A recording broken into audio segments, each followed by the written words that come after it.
Πάμε. Το έδαφος πως είναι πολύ δύσβατο. Σκοτώθω. Φοράω και βινίλ παντελόνι τρομάρα να μου έρθει. Από πού πάμε? Ευθεία. Ευθεία δεν γίνεται, θα σκοτωθούμε. Νομίζω ότι ήρθαμε από λάθος δρόμο. Και εγώ αυτό λέω, από το πλάι πρέπει να πάμε. Πάμε από την άλλη.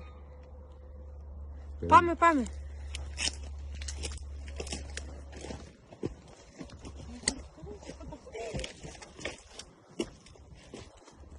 Από εκεί δεν γίνεται, Δημήτρη. Α, είμαστε έξω. Είμαστε εκτός.